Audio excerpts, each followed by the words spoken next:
I had known pain before, of course.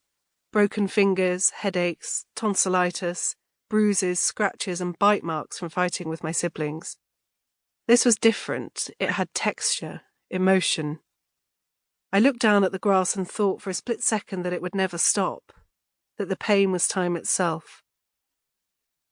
Dad gave me the keys to go back to the house and take some ibuprofen. I made cat-like sobbing noises the whole way. Back at the house, I lay on the sofa waiting for the painkiller to kick in. No one had mobile phones yet, so I couldn't relay my woes to any friends on WhatsApp. Anguished emojis were years and years away. It was so quiet in that moment, apart from the pitiful cawing of seagulls. Why do they always sound so desperate, overhead? Strangely, though, it wasn't lonely. The pain spoke to me. It told me my human fabric had changed.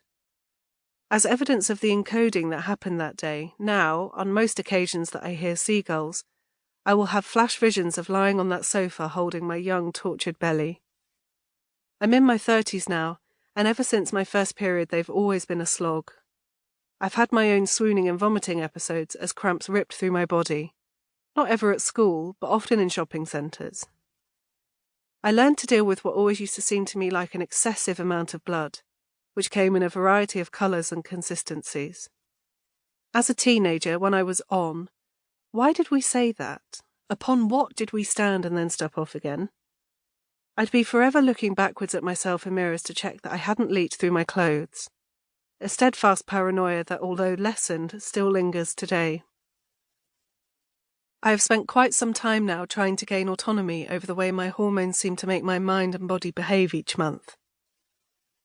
About 5 years ago, a confidence-obliterating breakdown of sorts forced me to finally seek help for the anxiety that I'd done my very best to conceal from everyone around me, including me, for well over a decade.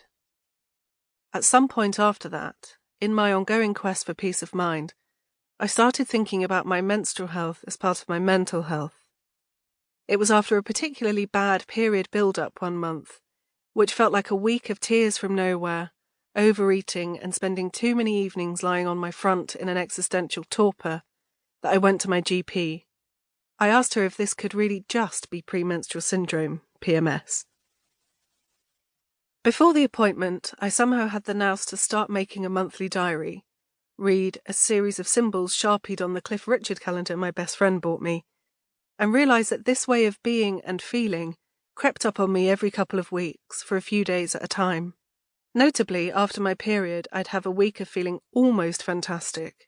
Productive, calm, resilient, porous to all the smell and colour of life. I say almost because in the back of my mind I'd be worrying about feeling hijacked again. So I asked the doctor what I could do about feeling every single month like my soul was fermenting in a way that I could not control. Since then I have tried all sorts of interventions in my quest for emotional stability. More medications after several conversations with almost exclusively male gynecologists that have made me feel either A, madder, or B, ever so slightly less mad for a short amount of time. Acupuncture, vitamin supplements, diet changes. Broadly speaking, this precise, reliable emotional state I sought is, elusive at best, impossible at most realistic. I will revisit my hormonal quest in much more detail later on. For now, let's just say that few of the interventions brought me relief. In time, through addressing all of this with a new psychologist, and in the research I did for this book, I began to see things slightly differently and asked myself, what am I seeking relief from? Even if I could control certain symptoms of my premenstrual distress, low mood, for example, and a type of drug was the answer, on a much deeper level I wanted to know, what is the question? One important aspect of this journey was discovering what I knew, didn't know, or had forgotten about what is going on inside my body. My baby-making machinery that as yet has made no babies, but for the love of God won't stop preparing for them each month.